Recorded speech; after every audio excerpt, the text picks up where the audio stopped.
Bonjour à tous, bonjour et bienvenue sur ma chaîne YouTube. Alors j'avais très envie de vous parler d'un sujet important qui est un sujet récurrent en ce moment, à travers les énergies qui se posent avec le déconfinement, mais aussi bien en amont, avec beaucoup de choses, des chocs culturels intérieurs, avec des conflits intérieurs sur les constellations familiales, sur le libre arbitre, etc. Donc quelque chose de très important qui est la dépression. Et la dépression, c'est un phénomène qu'on vit beaucoup dans notre société, notamment en France, parce que ça va être une confrontation entre ce qu'on est naturellement nous à l'intérieur et ce que la vie va être. C'est-à-dire la façon dont nous, on conçoit inconsciemment les choses à l'intérieur de nous, dans notre esprit, dans notre corps, surtout dans notre émotionnel, dans notre ventre, et la dissonance qui va exister entre qui je suis moi, dans mes aspirations d'être humain, véritablement, et ce que je vais constater que ma vie est.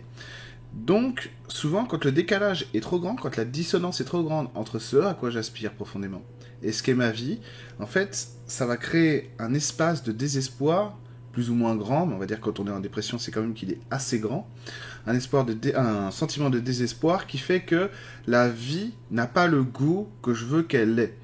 Et ça, donc, c'est très complexe parce que ça va correspondre à tout un tas de chocs, comme je l'expliquais, intérieurs, des choses qui parfois ont mis du temps à germer dans notre esprit, à s'entrechoquer, etc., pour créer en fait cette distance, cette distanciation, cette distanciation qu'il y a entre nous et ce à quoi on aspire véritablement.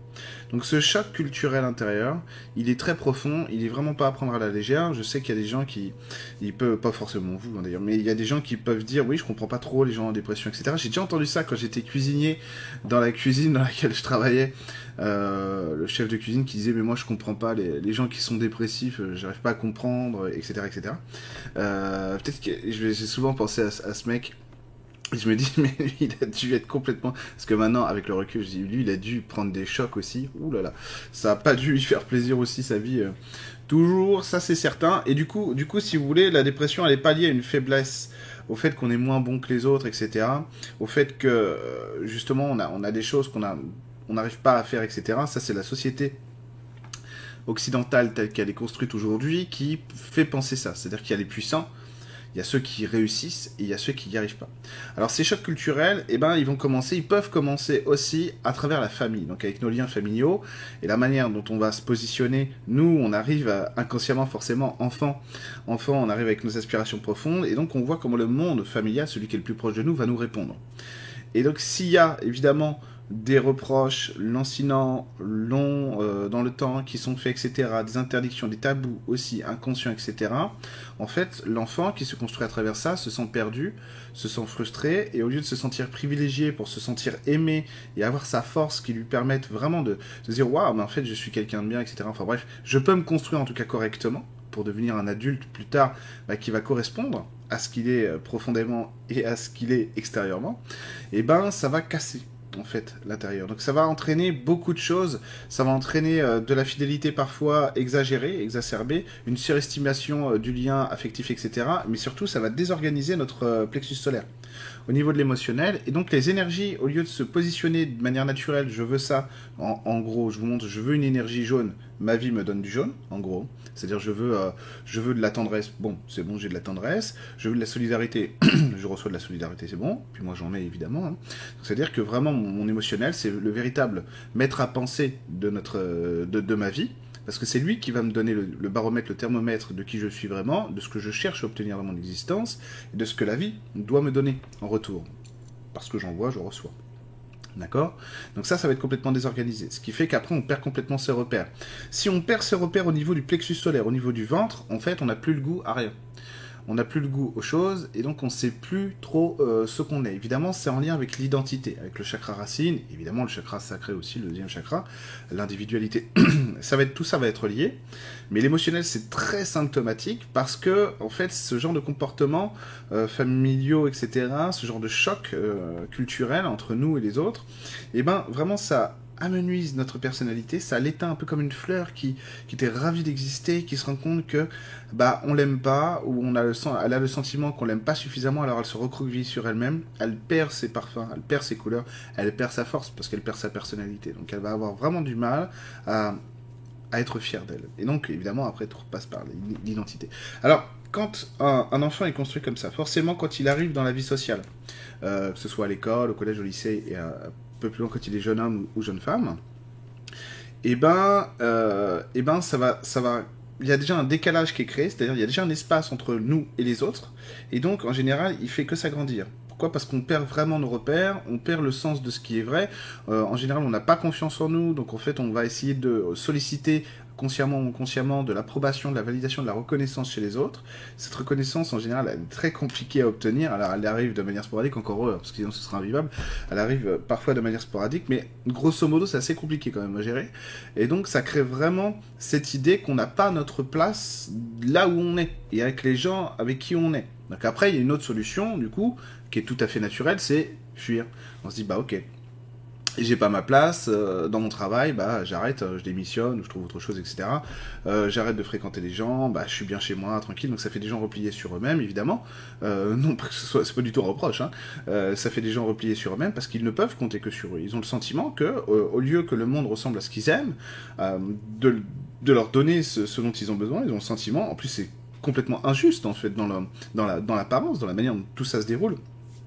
Intellectuellement, psychologiquement, comment tu veux t'expliquer le fait que on a l'impression que tout le monde te rejette, etc., etc. C'est pas explicable, quoi. Donc c'est forcément injuste. Il y a ce sentiment d'injustice très puissant, très fort, qui crée encore plus une distance et encore plus, qui va faire grossir encore plus la dépression. Donc en fait, cette dissonance de la dépression, elle est là pour nous permettre de nous réactiver sur notre identité. En général, ce type de dépression-là, en tout cas, c'est vraiment parce qu'il n'y a pas eu le lien qui devait correspondre entre nous et le monde extérieur. Et donc, c'est à ce moment-là, alors je sais que c'est dur parce que quand on est dans cet état dépressif, on n'a pas du tout envie de faire ça, on est déjà crevé parce que la fatigue émotionnelle, elle est extrêmement puissante, moi je l'ai été, hein, donc la fatigue émotionnelle, elle est très très dure à gérer, parce qu'on est crevé tout le temps, forcément, au lieu d'avoir un plexus qui rayonne et qui nous dit ce qu'on aime et ce qu'on veut, donc qui anime notre vie, donc qui nous nourrit, eh ben on a un plexus qui est complètement affalé sur lui-même, qui nourrit pas, et on peut pas s'en sortir, quoi. Donc on est crevé, quoi, parce qu'on a le goût à rien, donc on dit bah oui, mais pourquoi je ferais ça, etc. Donc en fait, ne pas avoir le goût à rien, c'est qu'on a envie de rien.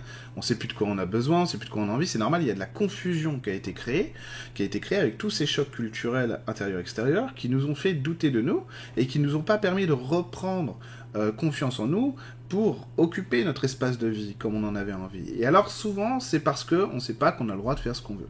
Et qu'on a le droit de se poser comme on en a envie, et que finalement, l'autorisation, je dois demander à qui ? À moi, si je veux, quoi. Même pas au guide. De toute façon, dans ces moments-là, les guides, ils vont vous dire oui à tout, en général. Hein. Il n'y a pas de problème. Ce qu'ils veulent, c'est que vous repreniez de l'essor dans votre vie, donc ils vont pas vous lâcher, ils vont pas vous laisser tomber, évidemment. Moi, je me rappelle très bien de cette époque-là, quand j'étais à la fac 2010-2011. Et du coup, moi, ils me disaient oui à tout. C'est même pas, on va pas le contrarier, on le prend pour un idiot. Putain, il a établi le contact, il faut le garder. Il faut qu'on le garde avec nous. C'est trop bien, c'est trop beau, il sait pas où il va, mais nous, on sait où il va. Donc, on va le garder. Et donc, je disais, ouais, ça va bien se passer là. Oui, oui, oui. Ils disaient oui à tout. Et ils avaient raison. Parce que, évidemment, moi, l'expérience que je pouvais vivre pouvait être contradictoire avec ce que les guides me disaient, mais ils avaient raison. C'est-à-dire qu'en fait, avec le niveau de communication que j'avais à l'époque avec eux, c'était beaucoup de oui, beaucoup de non, et beaucoup de sentiments sans forme. Et à l'époque, j'avais pas tout à fait encore compris comment matérialiser tout ça. Alors, ce qui est paradoxal, c'est que je savais le faire, mais je le faisais pas. Enfin bref. Et du coup, il me donnait la bonne information, ça devait se passer comme ça peut se passer comme ça, Eric. Et des fois, ça échouait. Et en gros, il me disait, c'est pas grave. Mais demain, ça va aller, oui, ça va aller. Et en fait, c'est ça qu'il disait, mais bien sûr que ça peut bien se passer. On est derrière toi, on est avec toi. Donc les guides sont avec vous, quoi qu'il arrive. Ok ? Que vous ayez la capacité de les voir, de les entendre, ou pas du tout, vous êtes soutenu, aimé et vu, hein, on vous voit. On est avec vous, quoi qu'il arrive. Donc en fait, l'idée, ça va être de reprendre un petit peu le fil de notre propre histoire. Et donc de commencer, alors je sais que c'est compliqué quand on est dans des états émotionnels assez bas, je le sais très bien, rassurez-vous, hein, comme je le disais, je l'ai vécu, donc je sais ce que c'est. Et alors, ça va être commencer à récupérer notre propre histoire et à se dire, mais en fait, qu'est-ce qui, moi, me motive ? C'est-à-dire, la question qu'on pourrait se poser, même, qui est très intelligente, qu'on évite de faire parce qu'on a l'impression que ça remet de la distance, c'est, mais si, en fait, j'étais libre de tout, qu'est-ce que je ferais ? si j'avais pas eu ce passé-là, etc., où est-ce que je serais? Et donc, qui je serais aussi. Et donc, essayer de se positionner dans cette idée-là, et de voir si ça correspond toujours. Est-ce que j'ai le goût à ça? Est-ce que ça me ferait du bien, moi? Moi, le gros problème que j'ai pu avoir aussi dans les années 2009-2010, c'est que ce que j'étais et ce que je faisais, ça me correspondait plus du tout, mais à 100% pas. Et que j'avais rien d'autre, quoi. Donc, j'essayais donc j'étais juriste, hein, j'étais étudiant en droit, en master 1, master 2. Et du coup, j'ai essayé de me convaincre que c'était vraiment ce que je voulais, ce dans quoi j'étais bon, j'avais pas d'autre solution, sinon je ferais rien toute ma vie. Et donc, ce qui me faisait me faire mal, un peu de la musculation, mais c'était pas inutile, donc j'ai appris énormément de choses sur moi, hein, je parle pas du droit. Ce qui me faisait faire de la musculation, c'est cette peur du vide, de ce manque de reconnaissance en fait, que j'avais jamais eu. Et je tenais absolument à avoir mes diplômes pour avoir cette reconnaissance, parce qu'on m'a traité d'imbécile trop longtemps, quoi, et j'en pouvais plus. Et alors la libération, en fait, ce qui a été magique, c'est que du coup je me suis posé la question que je vous ai dit de vous poser. Et cette question, c'était, je vais faire de la spiritualité. C'est tout. C'est la seule chose que j'aime vraiment sur Terre, suffisamment pour occuper toute ma vie, tout le temps, quoi. Donc c'est ça que j'ai voulu faire. Et du coup, j'ai abandonné mon M2. C'est-à-dire que j'ai passé mon Master 2 d'Histoire du droit à Assas.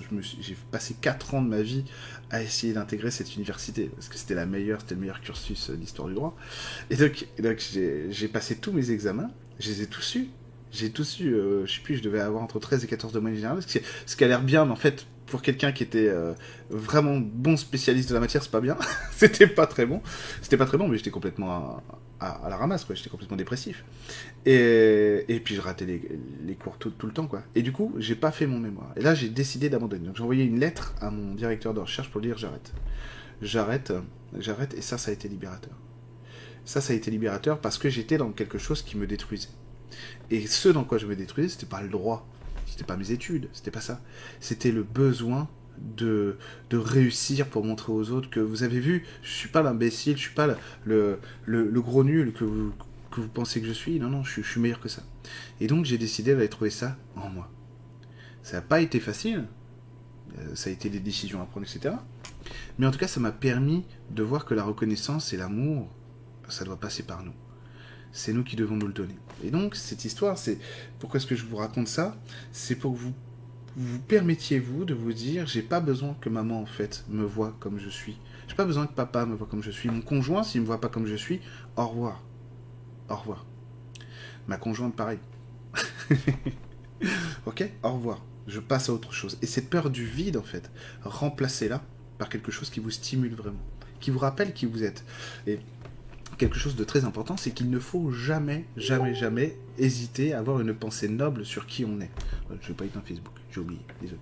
Il faut jamais oublier d'avoir des pensées nobles sur qui on est. Bien sûr que vous êtes quelqu'un de formidable, bien sûr que vous êtes quelqu'un de merveilleux. C'est pas de la méthode Coué, ça. C'est d'aller chercher effectivement cette flamme en vous là, qui vibre et qui dit mais oui, je ressens cet amour en moi quand je me dis ça, et je sais que c'est vrai, et du coup, ça rallume en fait le chakra racine, ça rallume le chakra sacré, et ça revigore votre fleur émotionnelle, votre plexus solaire, qui là, en fait, vous allez pouvoir petit à petit vous diriger vers vos véritables envies. On va dire, mais c'est nul ça, pourquoi tu fais ça? Vous croyez que mes parents, ils ont été contents de savoir que j'ai arrêté le droit à la toute fin de ma 5e année, quoi. À la toute fin de ma 5e année, pour devenir thérapeute. Mais mes thérapeutes, à l'époque où je leur ai dit ça, c'était en 2011, quoi. Ils ont brillé, quoi. Ma mère, c'est normal, si vous voulez. C'est un bond beaucoup trop grand dans leur esprit de se dire, mais attends, il voulait devenir maître de conférence en histoire du droit, il fait des travaux de recherche sur les institutions de la révolution du Premier Empire, et sur le bonapartisme. Donc c'est normal, si vous voulez, dans leur esprit. Mais il n'y a que nous qui savons vraiment ce qui est bon pour nous. C'est le meilleur choix de ma vie, si vous voulez. La plus belle chose que j'ai réalisée, c'est d'accepter de renoncer, parce que ça n'était pas qui j'étais, du tout. Vous comprenez l'idée? Donc c'est ça qui est important. Et donc là, il faut, même si on vous dit c'est pas bien, et ne me dites pas oui mais toi tu savais que c'était bon. En 2011, je savais rien du tout, moi. Je savais rien du tout, j'étais vraiment mal. Vraiment mal. Ça a commencé à peine à aller mieux dans mon esprit parce que je prenais ces décisions. Donc je savais pas que ça se passerait bien. Je voulais que ça se passe bien. Et je voulais ça. Je voulais m'investir corps et âme dans la spiritualité parce que ça m'amenait de l'amour et du bonheur. Et que ça m'a permis de rencontrer quelque chose de très très important, de répondre à une question que je me suis posée toute mon existence. C'est à quoi ça sert? À quoi ça sert d'être là? Pourquoi est-ce qu'il y a des choses qui n'ont l'air de pas avoir de sens, de pas avoir de but, et que ça existe quand même?